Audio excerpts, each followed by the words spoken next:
जय निताई जय निताई आउट दाओ से भाभी जय निताई जय निताई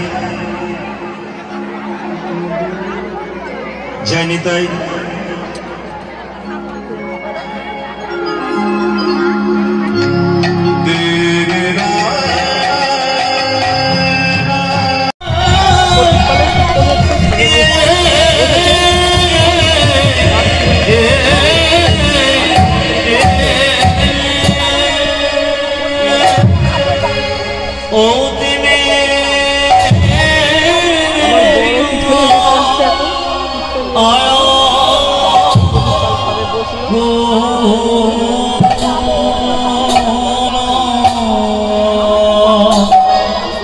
कुली कुली जीवे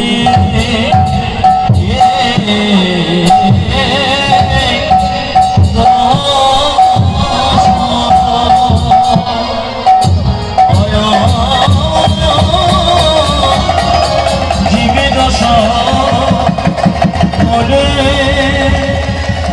हेरे अभावे बोले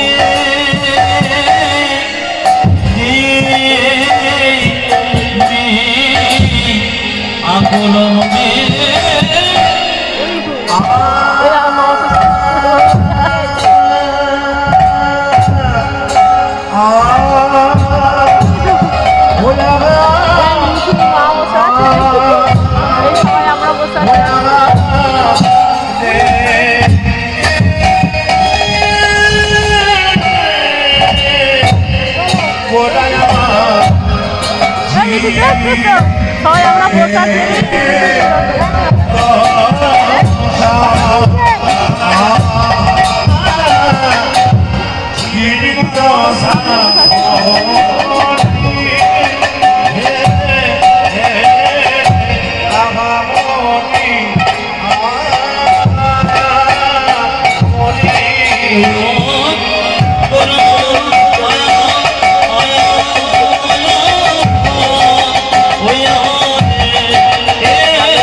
চ্যানেলের দিকে চোখ রাখছে বারবার আমাদের সোজাসুজি একদম উনি যেভাবে দাঁড়িয়েছে সেইভাবে ইউটিউবের চ্যানেলের দিকে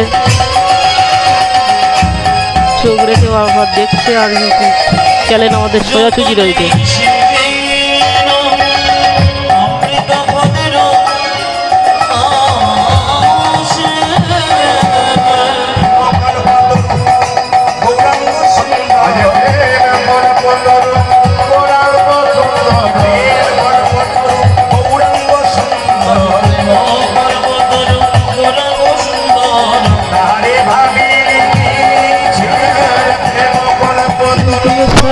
চ্যানেল আছে উনি বারবার দেখছে সংসারে আইনি গোরানা ভজিনি সংসারে আইনি গোরানা ভজিনি সংসারে আইনি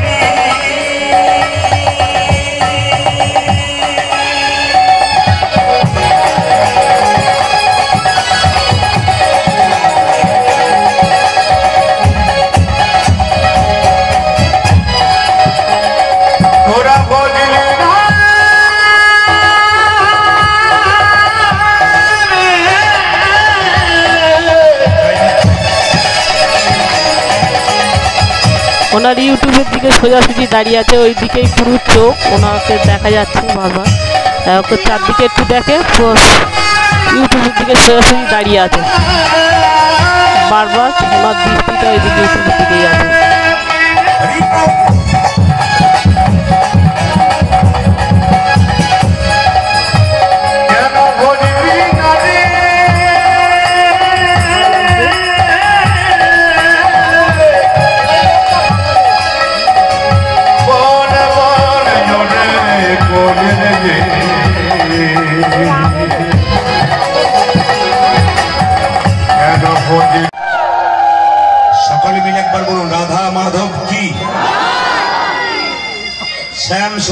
কি?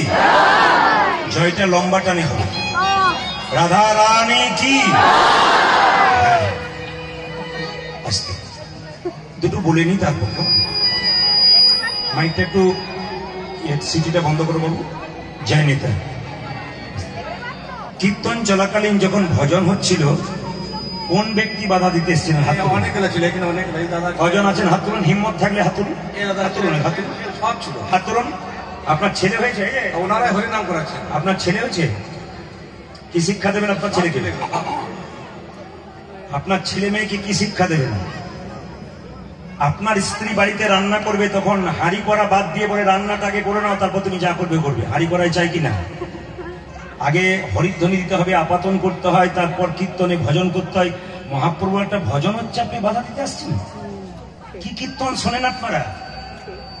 নিজেকে কলঙ্কিত করছেন কেন? আসলে এত ভক্ত আছে, আমি যখন আসছি এত প্রেম সে আমার সঙ্গে করমর্দন করছে, আর আপনারা এখানে ঝগড়া করছেন।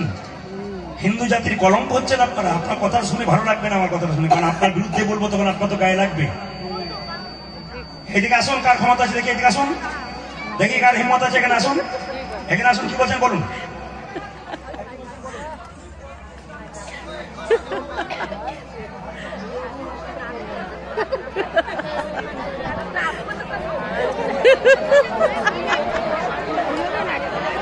আর গুলাবে না এগুলা।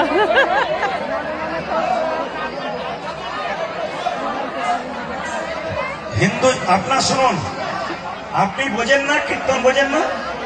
আপনি কীর্তন বোঝেন না? একজন ভ্যাক ভ্যাক করে, পাঁচজন ভ্যাক ভ্যাক করবে, চুপচাপ বসবেন। কি অবস্থা!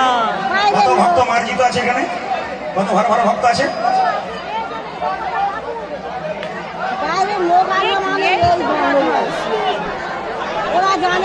কমিটি কত ভদ্র? হাত পাখা বন্ধ কর, হাত পাখাটা বন্ধ কর। কমিটি কত ভদ্র? কমিটি কত ভদ্র, আরো ভক্ত কত ভদ্র। 5 মিনিট দেরি হতেই পারে, 5 মিনিট দেরি হবে কি? 5 মিনিট দেরি হতে পারে। তারপরে মায়ের আপনাদের বলে রাখি, আমি যে বাসাতে বাঁচি 4-5টা করে পার্টি, বাইনা পার্টি ঢুকছে, আমি বাধা দিচ্ছি, আসেন না, কোন গানে যাবো, ওদের তো কথা শুনতে হবে নাকি? যেরকম রাধা রানী কি, শ্যাম সুন্দর কি, মদন মোহন কি, হরিবাসর কি, সাধুগুরু বৈষ্ণব কি, গৌর ভক্তবৃন্দ কি, প্রেম সে বড় নিতাই গৌর। কথাটা তো ও যখন বলেছিল ভয়ে কেউ উঠছে না, ও যখন বলেছে, যারা বলেছে তারা দেখবেন তেজি উঠছে। ঠিক আছে, আর বেশি বলবো না, কারণ ডিস্টার্ব হতে পারে। আপনাদের ভালো লাগলে, যাদের ভালো লাগবে না, মনে হচ্ছে যে আপনাদের সময়ের অভাব আছে, করজোরে নিবেদন রাখলাম, আপনার বাড়ির যদি কাজ আছে দাদা ভাই, আপনি বাড়ি যান। যদি আপনার সময়ের অভাব আছে, যদি কীর্তন শোনার ব্যাপার আছে, আপনি শুনুন, কোনো অসুবিধা নেই। আমি 10টা পর্যন্ত গিয়ে দেবো, কমিটিকে বলেছি। 9:30 কথা ছিল, 6:30 উঠেছে, আমি 10টা গিয়ে দেবো, একবার পাক্কা। কারণ যখন আমি একটু কম করলাম, একটু বেশি করবো, অবশ্যই কেন করবো না বলুন? আপনাদের ভালোবাসার জন্য তো এসেছি, না কি বলছেন? বাস সবাই মিলে নিতাই গৌর হরি। শ্রী গৌরাঙ্গ প্রেমের ঠাকুর, প্রেম বিলাতে এলো নদী। শ্রী গৌরাঙ্গ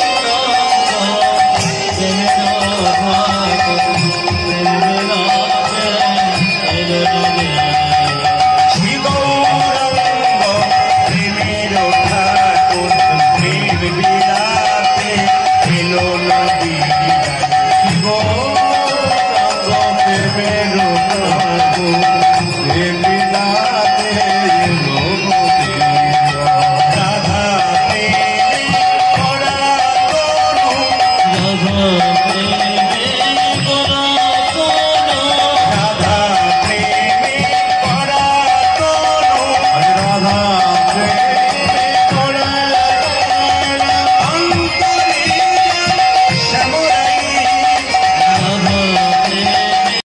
রাম, মাঝে যাচ্ছে লক্ষণ, পেছনে যাচ্ছে আগে যাচ্ছে রাম, মাঝে যাচ্ছে সীতা, পেছনে যাচ্ছে লক্ষণ। লক্ষণ বারবার রামকে দেখার চেষ্টা করছে, কিন্তু দেখতে পাচ্ছে না। কেন বলুন তো? মাঝখানে সীতা নামক মায়াটি আছে বলে। রামকৃষ্ণদেব একটা সুন্দর কথা বলেছেন। আপনাদের দক্ষিণ চব্বিশ অনেক পুকুরে আছে, দেখবেন মায়েরা প্রাণা আছে। যখন আপনারা বাসন ধুতে যান, তখন দেখবেন প্রাণাগুলোকে সরিয়ে দিন, আবার সরানোর পর আবার আসে, আবার সরিয়ে দিন, আবার আসে। রামকৃষ্ণদেব বললো এক কাজ করো, একটা বাঁশের বেড়া দিয়ে দাও, আর পানার আসার কোনো সুযোগ নাই। শাস্ত্র বলল, ঠাকুর বললেন যে সংসার নামক পুকুরে মায়া নামক পানাকে আটকাতে গেলে ভক্তির বাঁশের বেড়া দিয়ে দাও। ভক্তি যার কৃষ্ণ তার। সব শাস্ত্রে কয় ভক্তি না থাকিলে কৃষ্ণ দেখিলেই কিবা হয়। সেই মহাপ্রভু প্রত্যেকটা জীবের দ্বারে হরিনাম দেবেন বলে কলির জীবের দ্বারে এলেন। দাদা নিতাইকে ডেকে বললেন, দাদা তুমি জীবের দ্বারে দাও হরিনাম। কিভাবে? নয়নে দেখিবে যাবে কৃষ্ণ নামে দেবে তার,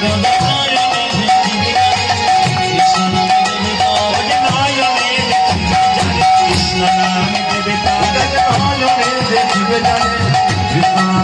তার। যাকে চোখে দেখবে তাকে হরিনাম দেবে। কে বললো? নিতাই চাঁদকে মহাপ্রভু। দাদা নয়নে দেখিবে যাবে কৃষ্ণ নামে দেবে তার,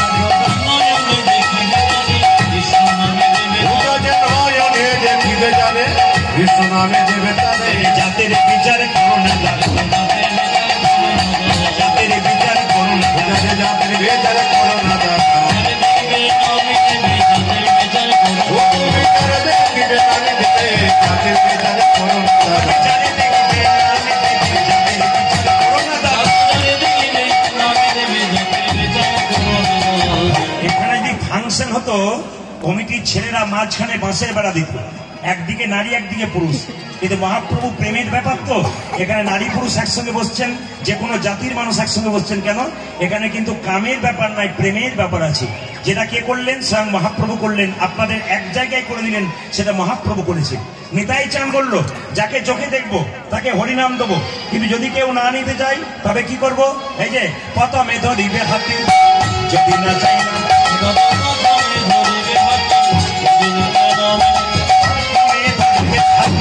যদি না চাই না মেনে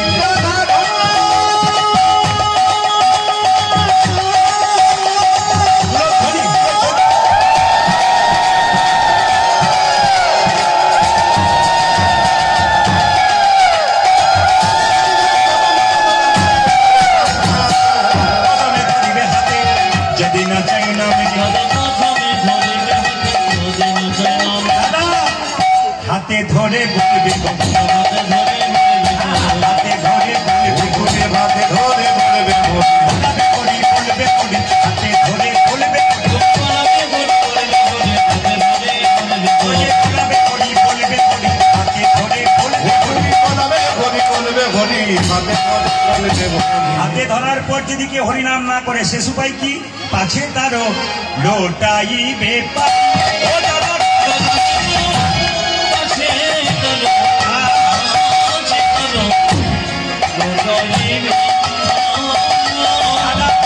আছে তারো, আছে তারো লোটাইবে পাই। দাদা পাছে তারো, আছে তারো, লোটাইবে পাই। আয়ে ধরে বলবে হরি, আয়ে ধরে বলবে হরি।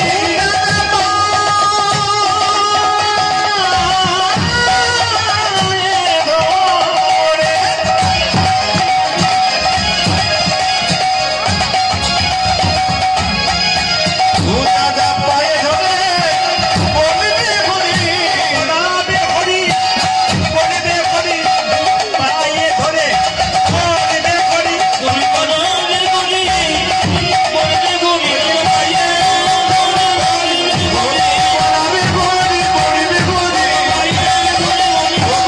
বলবে হরি, বলবে হরি, বলবে হরি।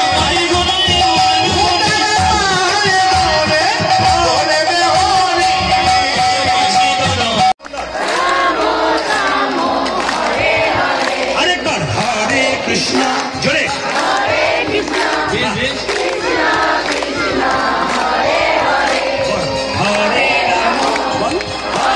রাম, বাহ। শেষবার হরে কৃষ্ণ, বাহ সুন্দর। জোরে হরে রাম, বাহ বাহ। রাম রাম রাম। দারুণ দারুণ। আপনাদের কি আগে কীর্তনের দল ছিল নাকি? গাইছেন এই এলাকায় এলে না, আমি আগামীতে নস্কর পাড়া 27শে ফাল্গুন আসছি, এখনই প্রচার করে দিলাম। আপনাদের কাছে নিবেদন রইলে আবার আপনারা যাবেন, যদি একটা কথা শুনে নিন, আপনারা যা সুন্দর গাইছেন আমি এবার পরে এলে না এদের আর আনবো না, আপনাদের দিয়ে চালিয়ে দেবো। হরে কৃষ্ণ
পাপ হয়।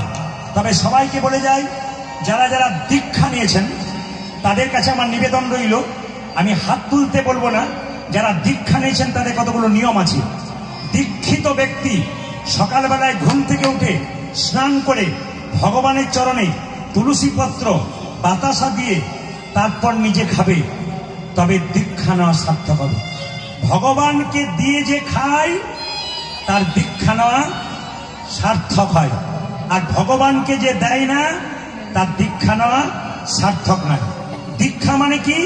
দিয়ে খা। যারা আসনে বসে মন্ত্র জপ করবেন, আপনার মন্ত্রটা ইন্দ্রদেব চুরি করে নিতে পারে যদি একটা কাজ করতে পারেন। কি? আসনে বসে যে মন্ত্রটা জপ করছেন, আসনটা যখন তুলবেন, আসনের নিচে একটু জল দিয়ে দেবেন। মন্ত্র জপ হয়ে গেল, আসনটা তুলবেন, আসনের নিচে একটু জল দিয়ে দেবেন। ওই জলটা চোখে মুখে নিয়ে নেবেন, নিয়ে ভগবানকে প্রণাম করবেন। তাহলে কি হবে বলুন তো? আপনি যে মন্ত্র জপ করলেন, ওই মন্ত্রটা ইন্দ্রদেব যদি চুরি করে নেয়, চুরি করতে পারবে না, গোটা মন্ত্রের ফলটা আপনারা পাকাপাকি পাবেন। যে যেখানেই বসে আছেন, দূরে থাকুন সামনে থাকুন, এই সুন্দর তত্ত্বের কথাগুলো আপনারা জেনে যান, আপনাদের জীবনে কাজে লেগে যাবে। শ্রীখণ্ড গ্রামে দু ভাই, বড় ভাইয়ের নাম মুকুন্দ, ছোট ভাইয়ের নাম নরহরি। মায়েরা, বড় ভাই মুকুন্দ সরকার কবিরাজি চিকিৎসা করে, খুব একটা নাম ডাক নাই। ছোট ভাই কম্পাউন্ডারি করে। একদিন ছোট ভাই বললো দাদাকে, দাদা বলে কি একবার সেবা সঙ্গনে মহাপ্রভুকে দেখতে গেলে হয় না?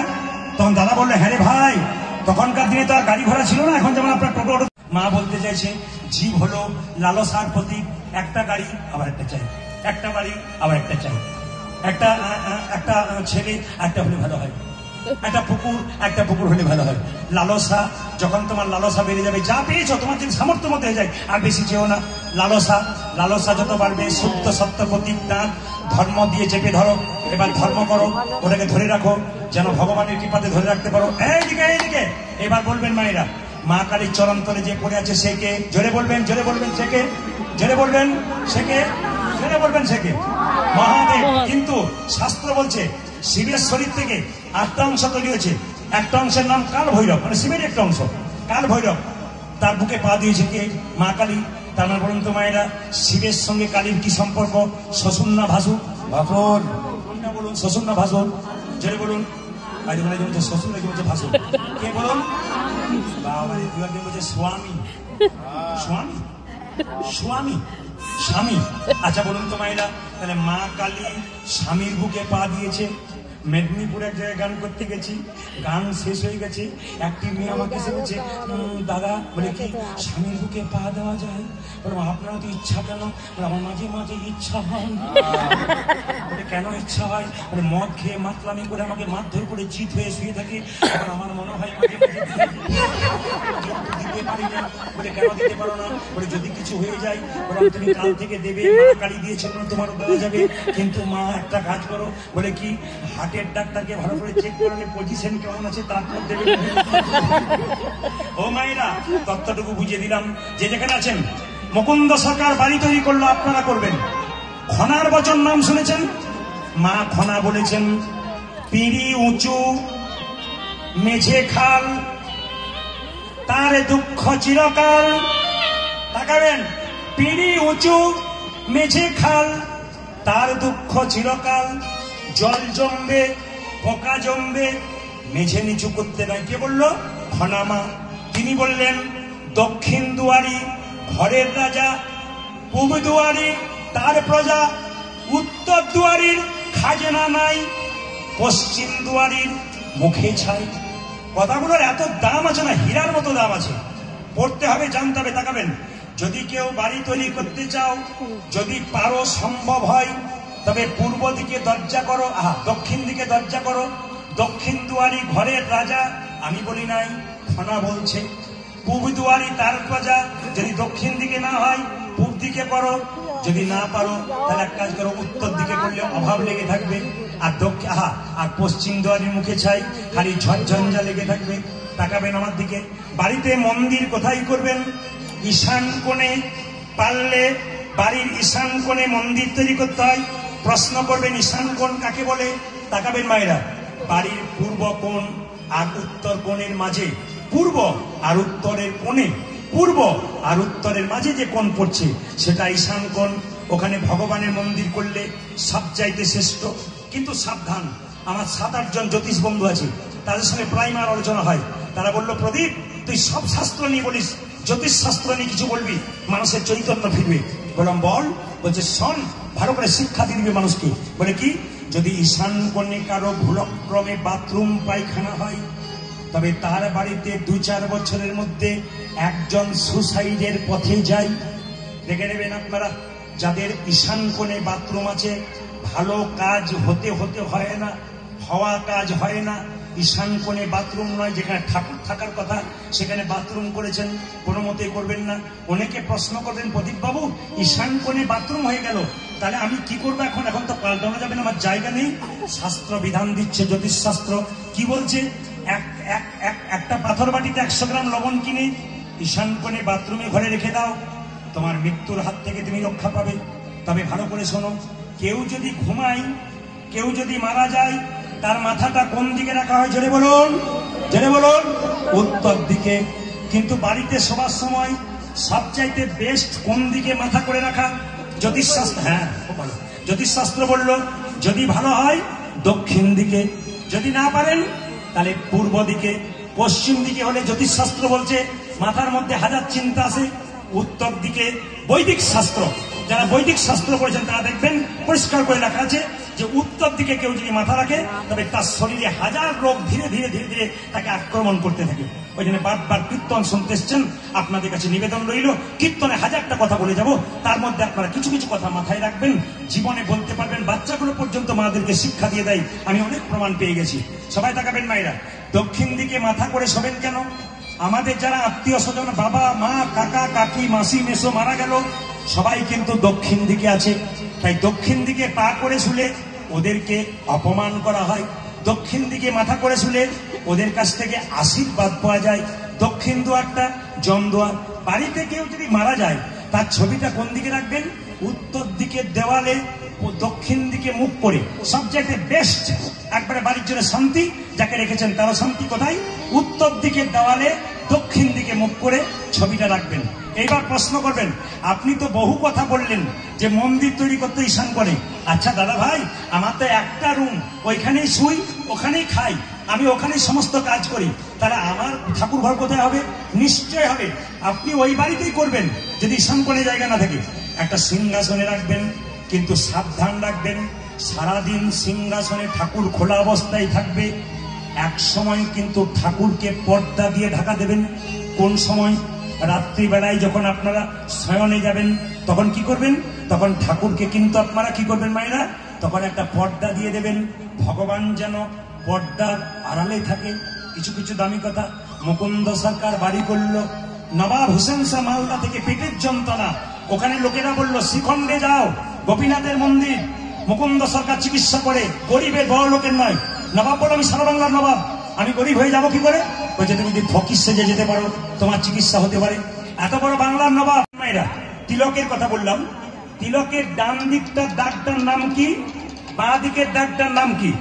তিলকের মাঝখানটাকে আর তিলকের এই পান পাতার মতো জায়গাটাকে। সবাই তত্ত্বগুলো ঘাটুন, আমার দিকে তাকান।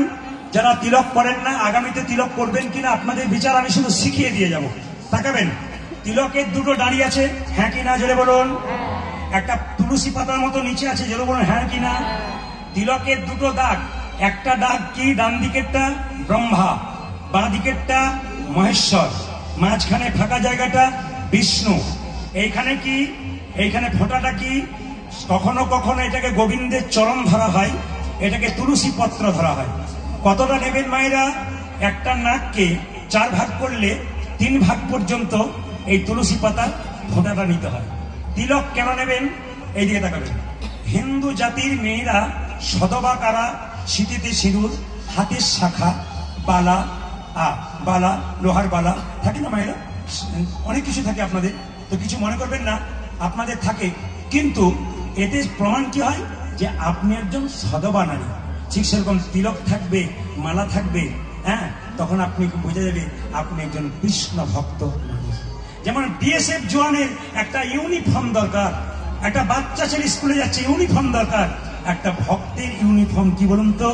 মালা আর এই তিলক। তাকাবেন, আপনাদের দক্ষিণে নাই, আমাদের বীরভূমে আমি প্রায় জায়গাতে দেখেছি। আমার পাশের বাড়িতে একটি মেয়ে 26 বছর বয়স, তিলক মালা করে। কেন করে? ওর বাবার বংশ থেকে এসছে, বাবা মায়ের কাছ থেকে শিখে এসছে। শ্বশুর বাড়িতে সবাই খুব একটা করে না, কিন্তু অসমর্থন করে না। ওকে কেউ বলে না তুমি করছো কেন, ওকে বলে তুমি করো, অসুবিধা নেই, আমরা করতে পারি না। কিন্তু পাশের বাড়ির মেয়েরা বলে, বাবারে দিদি, হারানের বইয়ের কি ঢং দিদি, মালা করেছে, তিলক পেয়েছে, ভগবান। শুনে নিন, এরকম যদি কেউ আপনাকে বলে, এই বাক্যটি মাথায় রাখবেন। হাতি চলে বাজার, কুত্তা ভুকে হাজার। হাতি রাস্তা দিয়ে যায়, কুকুর ঘেউ ঘেউ করে, হাতি কিন্তু কুকুরের দিকে তাকায় না। আর একটা মহাজনের কথা শুনুন, নিম পাতাকে যতই মিষ্টি রসে ভেজান, তেতো কিন্তু জীবনে, জোরে বলো, চাই না। নিন্দুক লোককে তুমি আপনি যতই বলুন, ও কিন্তু নিন্দা করতে ছাড়বে না। ছোট প্রমাণ, আমার গ্রামে, আমি গ্রামেই বাস করতাম, একটু বাজারে এসেছি, তো গ্রামে লক্ষ্য করুন, একজন মোড়ল ছিল, সে কিন্তু যার ভোজ খেতে যেত তারই একটু কিছু বলতো। একটা বাড়িতে দারুণ খাইয়েছে, মানে A to Z সবাই নাম করে গেল, আমরা সব বসে আছি, কাকা কেমন খেয়ে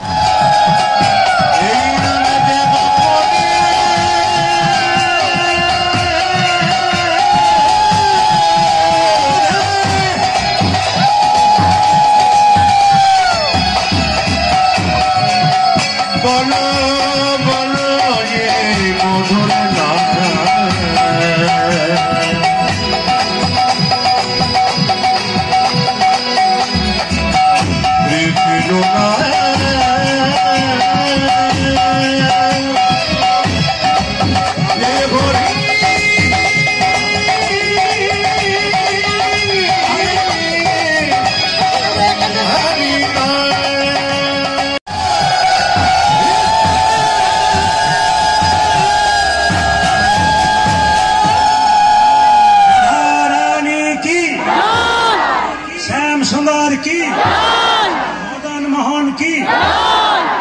তাদের কি? রাধা রানী কি? শ্যাম সুন্দর কি? মদন মোহন কি? মুকুন্দ বাড়ি ফিরে এলো, একটা কথা সবাইকে বলে যাই, অন্যের অমঙ্গল কেউ চাইবেন না। যদি নিজের মঙ্গল করতে চান, অন্যের দেখে হিংসা করো না। গাড়ির পেছনে লেখা থাকে হিংসা করো না, চেষ্টা করো তোমারও হবে। তাই কারো দেখে হিংসা করবেন না, আপনি চেষ্টা করুন, আপনার জীবনেও হবে। একটা প্ল্যাটফর্মে দাঁড়াতে গেলে তাকে অনেক কষ্ট করতে হয়। মায়েরা, আপনি বাড়ি করেছেন, গাড়ি করেছেন, আপনার পাশে বাড়ির লোক আপনাকে ভালো করে দেখছে না, ভালো করে কথা বলছে না, তাকে বলবেন হিংসা করো না, চেষ্টা করো তোমারও হবে। মহাভারত তাকান মায়েরা, কৃষ্ণের একটা পিসির ছেলে ছিল, তার নাম ছিল শিশুপাল। তার যখন জন্ম হয়েছিল, 3টে চোখ, 4টা, জেরে বলুন, জেরে বলুন, শুনবেন, 3টে চোখ, 4টা হাত। মায়েরা, শিশুপালকে তার মা কোলে করে নিয়ে জঙ্গলে ফেলতে যাচ্ছে। আকাশবাণী হলো, মা তোমার ছেলেকে তুমি ফিরিয়ে নিয়ে যাও। বলে কেন? তোমার ছেলেকে তুমি ফেলে দিও না। বলে কেন? তোমার ছেলেকে বাড়ি নিয়ে যাও, সবাই তোমার ছেলেকে দেখতে আসবে। এমন একজন দেখবে যে দেখার সঙ্গে সঙ্গে তোমার ছেলের একটা হাত আর একটা চোখ আর দুটো হাত খসে পড়বে, তারই হাতে তোমার ছেলের মৃত্যু হবে। আপনারা সবাই জানেন, একবার বলুন তো কে আসবে? জেনে বলুন, কৃষ্ণ। দাদা বলা এলো, এতজন এলো, আমি কোন জায়গায় যাওয়ার জন্য বললাম আগে দেখুন। জানেন যেটা, জানেন না যেটা, সেই জায়গায় পৌঁছাবো। কি তাকাবেন? তাকাবেন মায়েরা, একটা চোখ দুটো হাত খসে পড়লো, কাকে দেখে? কৃষ্ণকে দেখে। সঙ্গে সঙ্গে শিশুপালের মা কৃষ্ণকে বলল, কৃষ্ণ কি? আমি তোর কে? পিসি। এ তোর কে? ভাই। কথা দে, কি শত অপরাধ করলো ক্ষমা করে দিবি? কৃষ্ণ বলল, পিসি কথা দিলাম, শত অপরাধ করলে ক্ষমা করে দেবো, 101 হলে তাকে ছেড়ে দেব না। তাকান, শিশুপাল কৃষ্ণকে যখন রাজা যুধিষ্ঠির যখন রাজ্যযজ্ঞ করলো, কৃষ্ণকে সভাপতি করলো, সবাই মেনে নিল, একজন মানল না। কে বলুন তো? শিশুপাল। চিৎকার করে বলল কৃষ্ণকে, তুমি লম্পট, তুমি চোর, তুমি লম্পট, তুমি চোর। কৃষ্ণ বলছে, বলে যা, বলে যা, তোর তো 100টা বড় কথা, তারপর দেখ আমি কে বলি। 101 হয়ে গেছে। কৃষ্ণ সুদর্শন চক্র দিয়ে শিশুপালের মস্তক ছেদন করেছে। তাকাবেন মায়েরা, তখন কৃষ্ণের আঙুলটা সুদর্শন চক্রের আঘাতে কেটে গিয়েছিল। পাশে দাঁড়িয়ে ছিল কে? দ্রৌপদী। কাপড় দিয়ে টুকরো করে বেঁধে দিল তার আঙুলটা। কৃষ্ণ কি বলল? এই যে তুমি এইটুকু কাপড় দিলে, এই কাপড় তুমি একদিন অনেক করে পাবে। এই পর্যন্ত আপনাদের জানা, এবার জানিয়ে দিই। দ্রৌপদীর যেদিন বস্ত্রহরণ হলো, সেদিন দ্রৌপদীর শারীরিক অবস্থা কেমন ছিল? যেদিন দ্রৌপদীর বস্ত্রহরণ হয়েছিল, সেদিন দ্রৌপদীর শারীরিক অবস্থা কেমন ছিল? 7 দিন অসচ অবস্থায় থাকেন, রজস্বল অবস্থায়। দ্রৌপদী ওই 4 দিন রজস্বল অবস্থায় ছিল, অসুস্থ নারী। দুঃশাসন দ্রৌপদীর চুলের মুঠি ধরে রাজসভায় নিয়ে যাচ্ছে। যারা কীর্তন শুনতে এসছেন তাদের কাছে প্রদীপ পালের নিবেদন রইল। আমার মা জননীরা যারা কীর্তন শুনছে, আমার মায়েরা যারা কীর্তন শুনতে এসছে, প্রত্যেকটি ভাই দাদার কাছে বললাম, নারীর চুলে হাত দেবেন না। সবার কাছে প্রদীপ পালের নিবেদন রইল। ক্যামেরার মাধ্যমে লাখ লাখ মানুষ শুনবে, শুনে নিন আমার নিবেদন। আপনারা কোনো মা জননী, কোনো বোন, কোনো স্ত্রী, কোনো মাকে চুলের মুঠি ধরে আঘাত করবেন না। আসরে দাঁড়িয়ে বলে গেলাম, যদি কোনো পুরুষ কোনো স্ত্রীর চুলের মুঠি ধরে, সেই পুরুষ ধ্বংস অনিবার্য। প্রমাণ শাস্ত্রে।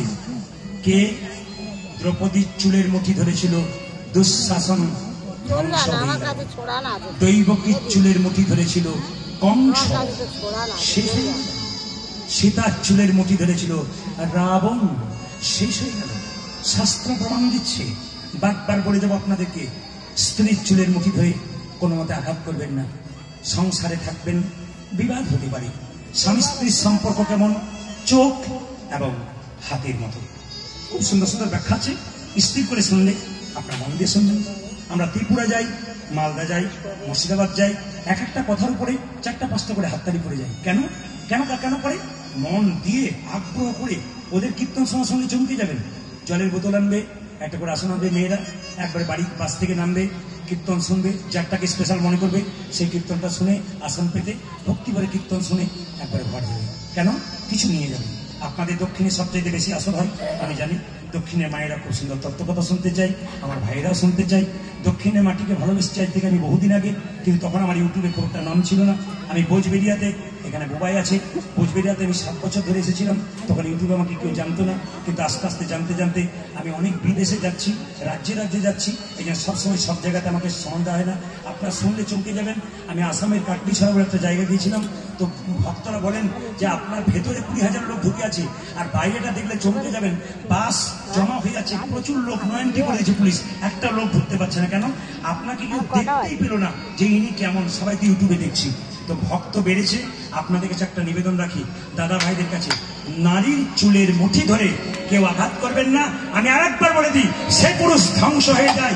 মায়েরা, দ্রৌপদীর অজস্র অবস্থায় সেদিন যখন দুঃশাসন চুলের মুঠি ধরল, দাদা বস্ত্র হরণ করব, বস্ত্র হরণ করছে। 1 ঘন্টা, 2 ঘন্টা, 3 ঘন্টা। নারদ মুনি কৃষ্ণকে কানে কানে বলছে, কৃষ্ণ কি অসহায় মেয়ে কাপড়ের জন্য তোমার দিকে চাইছে, তুমি কি নারীকে রক্ষা করতে পারো? একজনের নারী বারবার চোখের জলে একটা বছরের জন্য তোমার দিকে চেয়ে আছে, তুমি তাকে রক্ষা করতে পারো? কীর্তন কেমন জিনিস দেখুন। এখন আসরটার দিকে তাকান, আসর স্থির হয়ে গেছে। আমার গুরুজি বললেন, এরকম কীর্তন করবি, মানুষকে হাসাবি, মানুষকে স্থির করবি। আসলে আমরা কীর্তন গান গাইতো, কিন্তু প্রচুর চাপে থাকি। আমাদের দুটো সংসার, একটা আমাদের এই সংসার, একটা ওই সংসার। একটা সংসার কি বলুন তো, যেখানে যাই প্রচুর লোকের চাপ থাকে। এবার আমার ভাই একটা কথা বলেছিল, সেটা আমি বলে ফেললাম, আমি আবার মার্জনা চেয়ে নিচ্ছি। আনন্দে থাকুন আপনারা, খুশলাম। হিন্দুর প্রতি কোনের শত্রুতা করবেন না, বারবার নিবেদন, তাহলে তো হিন্দু ধর্ম থাকবে না। আপনারা খুশি হবেন তো আমি খুশি হয়ে যাব। তা আপনাদের কাছে নিবেদন, মায়েরা, দ্রৌপদী বারবার কেঁদে বলছে, 80,000 লোক দাঁড়িয়ে আছে। মায়েরা শুনলে চমকে যাবেন, দ্রৌপদীর বস্ত্র হচ্ছিল, 80,000 লোক চেয়ারে বসে আছে। একটা মেয়ের কাপড় টানা হবে। দ্রৌপদী ভীষ্মের দিকে তাকিয়ে আছে, চোখ থেকে জল পড়ছে। ভীষ্মের দিকে তাকিয়ে আছে, চোখ থেকে জল পড়ছে। দ্রৌপদী তার পঞ্চপাণ্ডবের দিকে তাকালো না, ভীষ্মের দিকে তাকিয়ে চোখ থেকে জল পড়ছে। কেন মা তাকানো, কেন পড়ছে? দাদু, কেউ প্রতিবাদ করুক আর না করুক, তুমি আমার দাদু, তুমি একবার বলতে পারলে না এদেরকে যে আমার কাপড়টা টানছে, আমাকে অসহায় নারী এত এত লোকের সামনে আমাকে উলঙ্গ করে দেবে, তুমি দাদু দেখতে পারবে তো? আপনার পাড়ায় যদি আপনার চুলের মুঠি ধরে কেউ মারে, আপনার আত্মীয় যদি দাঁড়িয়ে দাঁড়িয়ে দেখে, যে মারছে তার উপরে যত না অভিমান হবে, যে দাঁড়িয়ে দাঁড়িয়ে দেখছে তার উপরে তুমিও সমর্থন করলে। তবে দাদু, এই যে ফোটা ফোটা চোখের জল আমার মাটিতে পড়ল, তুমি যদি স্বর বিদ্ধ হবে, এগুলো সেই স্বরের মধ্যে গিয়ে তোমাকে আরো কাঁটার মতো কষ্ট দেবে। দ্রৌপদী এক হাতে ডাকছে, এক হাতে কাপড় ধরে আছে। কৃষ্ণ বলল, নারদ, তুমি বলছো দ্রৌপদীকে রক্ষা করতে, কিন্তু তাকিয়ে দেখো, দ্রৌপদীর পরীক্ষা নেবার জন্য আমি প্রস্তুত, কিন্তু দ্রৌপদী পরীক্ষা নেবার জন্য প্রস্তুত নয়। বলে কেন? এক হাতে নিজের উপরে ভরসা করেছি, এক হাতে আমায় ডাকছি। ওগো নারদ, এ জগতে যে 2 হাত তুলে ডাকে না, আমি তার কাছে কোনদিন,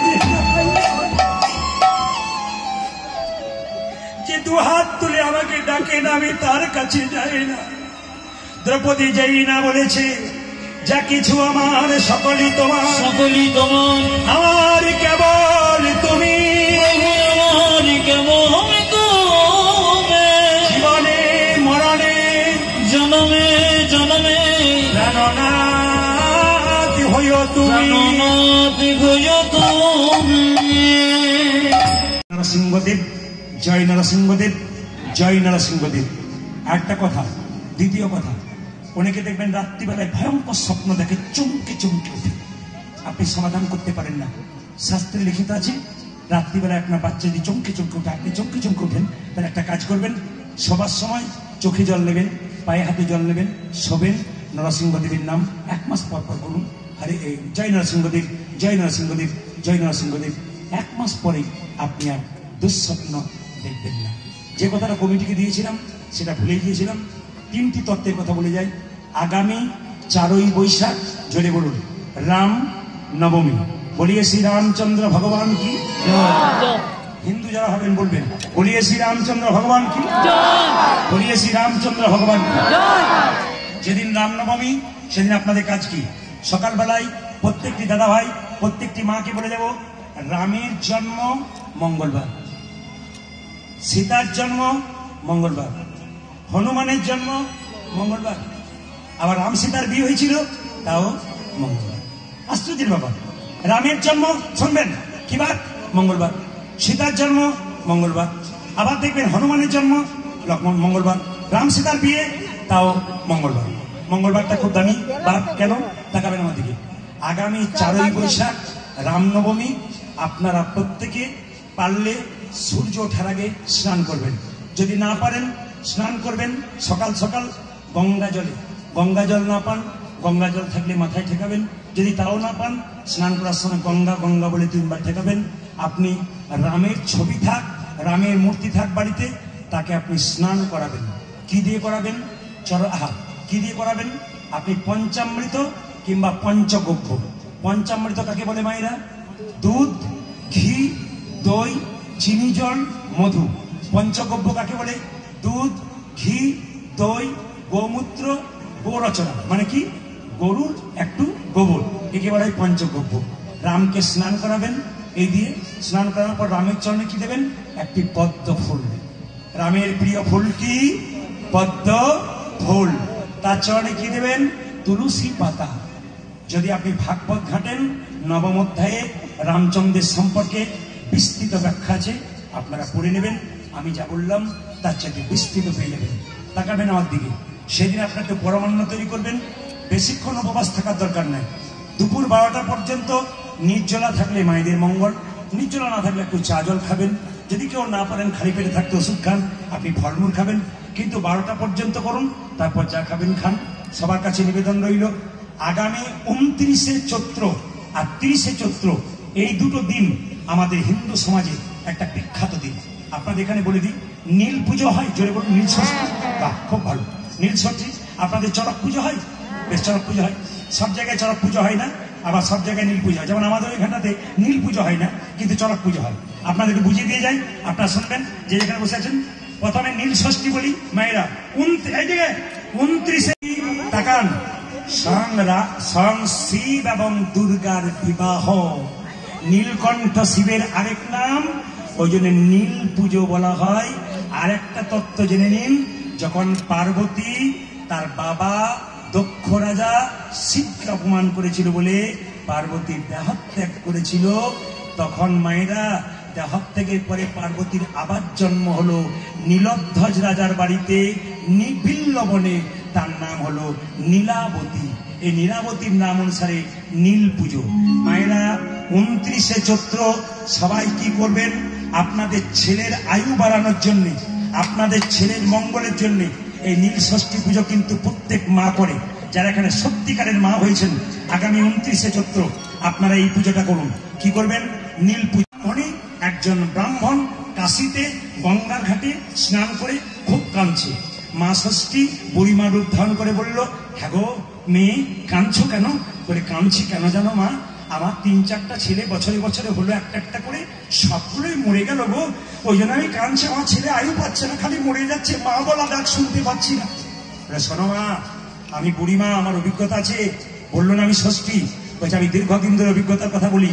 আগামী নীল ষষ্ঠীতে সারাদিন নির্জল উপবাস করো, যদি না করতে পারো ফলমূল খেয়ে করো। সন্ধ্যাবেলাতে শিবের মন্দিরে গিয়ে একটা ঘিয়ের প্রদীপ বাতি জ্বালিয়ে দাও, নিয়ে শিবের কাছে, মা ষষ্ঠীর কাছে সন্ধ্যাবেলায় ব্রত করো, আমার ছেলের আয়ু যেন বেড়ে যায়। ওই ব্রাহ্মণী তারপরের দিন থেকে প্রতি বছর নীল ষষ্ঠী পুজো করতে লাগলো। আর পুজো করার সঙ্গে সঙ্গে মায়েরা কি হলো জানেন? তার বছরে বছরে সন্তান হলো, আর সেই সন্তানগুলোর আয়ু বৃদ্ধি। আপনাদের বলে যায়, আরেকটা কথা বলে যায়, সংক্ষেপে বলি। এই চড়ক পূজা প্রথম শুরু করেছিল রাজা সুন্দরানন্দ ঠাকুর। কি নাম বললাম? রাজা সুন্দরানন্দ ঠাকুর। কিন্তু আশ্চর্যের ব্যাপার, এই পুজো রাজাদের নয়, সাধারণ মানুষের পুজো। সবচেয়ে অবাক ব্যাপার যে সব পুজোতে ব্রাহ্মণ লাগে, কিন্তু চড়ক পুজোতে কোনো ব্রাহ্মণ লাগে না। মায়েরা, চড়ক গাছটাকে জলের মধ্যে 1 বছর ধরে ডুবিয়ে রাখা হয়, তারপরে তারপর আগের দিনে তুলে এনে তাকে পরিষ্কার করে তার সামনে একটা ঘট রাখা হয়, সেই ঘটে একটা শিবলিঙ্গ দেওয়া হয়। এটাকে কি বলা হয়? বুড়ো শিব। যদি কেউ চড়ক পুজো করেন দেখবেন চড়ক তলাতে চড়ক গাছের উপরে বনবন বনবন করে ঘুরে দেখবেন কাঠগুলোকে জ্বালিয়ে অঙ্গারটাকে নিয়ে ঘুরে কত কঠিন কঠিন খেলা দেখায়। সবই কিন্তু শিবের পুজো, মানে শিবের কৃপা। এই জন্য চড়ক পুজো অবশ্যই আপনারা করবেন। আসুন, আর একটা কথা, পেটে থাকে না কেন গড় গড় করে বলে দেয়। দাদা ভাইটা বলবো না, বাদ দিয়ে দেবো। বাবারে, দাদারা বলছে বলুন বলুন, তাহলে ঘরে বলতে কম। আর দু চারজন মা বলছে বলুন বলুন, অসুবিধা নেই। না না, শাস্ত্রের ব্যাখ্যা আছে। মেয়েদের পেটের কথা, পেটে এইদিকে পেটে থাকে না কেন মহাভারতের প্রমাণ আছে। ও মায়েরা, আমার স্ত্রীকে আমি বললাম, কথার মানে আমার স্ত্রী বলে না, কিন্তু আমি বললাম, কি বললাম শুনছ? কি এই কথাটি কাউকে বলো না। আমি নারদ না, কি বলে বলবো? তোমার চিন্তা নেই, কাউকে বলবো না। সকালবেলায় স্বামী ঘুম থেকে ওঠার আগেই পাড়ায় পাড়ায় বলছে, এই কথাটি কাউকে বলবি না, আমার উনি বলেছেন, বললে গন্ডগোল হবে। যখন স্বামী উঠলো তখন গোটা পাড়াময় হয়ে আছে। কেন? আপনাদের পেটের কথা থাকে না। মহাভারত কার অভিশাপ? যুধিষ্ঠির অভিশাপ। তাকে কুন্তিকে, কেন? কুন্তি কুমারী অবস্থায় একটি সন্তান জন্ম দিয়েছিল, সবার জানা আছে, তার নাম কর্ণ। মায়েরা, তার আগে কাহিনী শুনে নিন। কুন্তি কুমারী অবস্থায় সেবা করতে ভালোবাসত সাধুগুরু বৈষ্ণবের। একদিন দুর্বাসা মুনি কুন্তির কাছে এসেছে। কুন্তি বলল, মণিবর, আমি তোমার চরণ সেবা করতে চাই। যখন সেবা করলো, দুর্বাসা মুনি বলে উঠলো, কি চাও তুমি? আমি কিচ্ছু চাই না। বলে, কি চাও? কিছু দিয়ে যাই। মুনির সেবা করলে কিছু দিয়ে যাই। তোমাকে একটা মন্ত্র দিলাম, এই মন্ত্র বলে আর তুমি যাকে ডাকবে সে কিন্তু তোমার সামনে এসে হাজির হবে। এখন কুন্তি মনে মনে ভাবলো, কাউকে ডাকি না ডাকি একজনকে ডেকে দেখি তো আসে কিনা। সূর্যদেবকে ডাকলো। সূর্যদেব নিজের সুন্দর পুরুষের অঙ্গ ধারণ করে, সুন্দর রূপবান পুরুষের অঙ্গ ধারণ করে এসে বললো, আমায় ডেকেছো? হ্যাঁ। বেরিয়ে যাও। কেন? তুমি পুরুষ, আমি কুমারী মেয়ে, যাও এখান থেকে। তুমি তো আমায় ডেকেছো, আমি তো পরীক্ষা করছিলাম, তুমি চলে এসেছো, যাও এখান থেকে যাও, আমার কুমারিত্ব নষ্ট হবে। সঙ্গে সঙ্গে সূর্যদেব বলল, যদি দেবতা আসে কিছু দিয়ে যায়, এমনি এমনি যাই না। কি দেব? তোমাকে আলিঙ্গন দেব, আমার ঔরসী, তোমার একটা সন্তান হবে। না না, আমি আলিঙ্গন দেব না। না, আমি আলিঙ্গন দেব না। আমি কুমারী মেয়ে, আমি কুমারী মেয়ে, আমার কলঙ্ক হবে। সঙ্গে সঙ্গে সূর্যদেব বলল, দেবতার বরে কলঙ্ক হয় না, দেবতার বয়ে কোনো কুমারিত্ব নষ্ট হয় না। যেই না আলিঙ্গন করেছে মা, কুমারী অবস্থায় কুন্তি কর্ণকে জন্ম দিয়ে জলে ভাসিয়ে দিল। কে মানুষ করলো? রাধা বলে একটা মেয়ে। কর্ণ যখন স্নান করতে এসছে, যুবক হয়ে গেছে, কুন্তি বলল, কর্ণ কে? আমি তোর মা। চুপ করো, রাধাকে। ও তোর পালিত মা, আমি তোকে জন্ম দিয়েছি বাবা, কুমারী অবস্থায় জন্ম দিয়েছি, তোকে বলতে পারি নাই। ও তোর পালিত মা, তোর কাছে এসেছি একটা নিবেদন নিতে। কুরুক্ষেত্রের যুদ্ধে তুই যেন পঞ্চ পাণ্ডবকে মারিস না। ওরে তুই পঞ্চ পাণ্ডবকে মারিস না, ওরে তুই পঞ্চ পাণ্ডবকে মারিস না, আমার 5টা ছেলে যেন বেঁচে থাকে। সঙ্গে সঙ্গে বলে উঠলো, কথা দিলাম মা, এই 5টা ছেলে তোমার বেঁচে থাকবে, তবে আমার ইচ্ছা আমি অর্জুনকে মারবো। যদি অর্জুন মরে যায়, তোমার 4টা ছেলে, আমি একটা 5টা থাকবো। আর আমি যদি মরে যাই, তোমার 5টা ছেলে বেঁচে যাবে। মায়েরা, কুরুক্ষেত্রে যুদ্ধ শুরু হলো। কর্ণের রথের চাকা মাটিতে গেড়ে গেল। অর্জুনকে কৃষ্ণ বলল, মারো, মারো কর্ণকে, মারো কর্ণকে, মারো কর্ণকে। কর্ণ মাটিতে লুটিয়ে পড়লো। আর ছুটে গেল কে? কুন্তি। চিৎকার করে বলল, কর্ণ, বলি করে না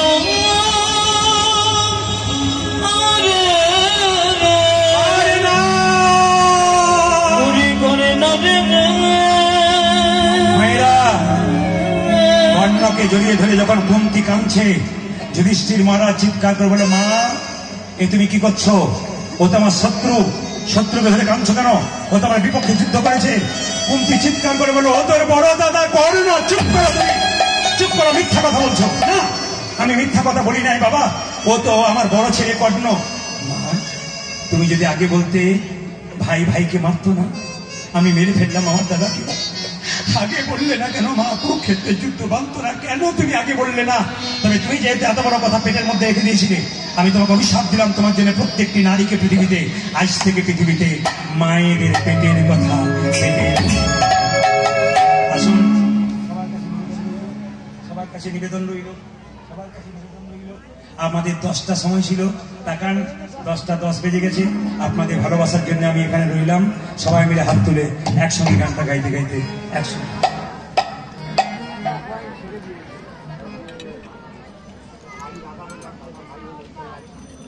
আচ্ছা, হ্যাঁ, একটা খুব দামি কথা বলেছি।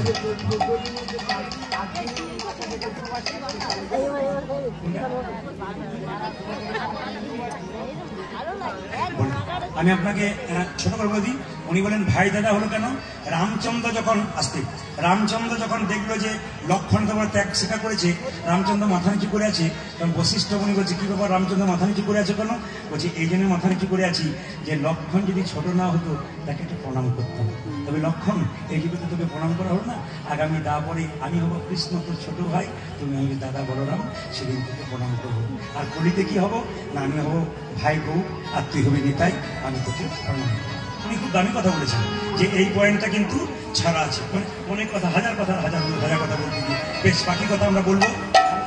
সবাই মিলে একসঙ্গে হাত তুলে একসঙ্গে সামর্থ্য সবাই আনন্দ করে একসঙ্গে তাই।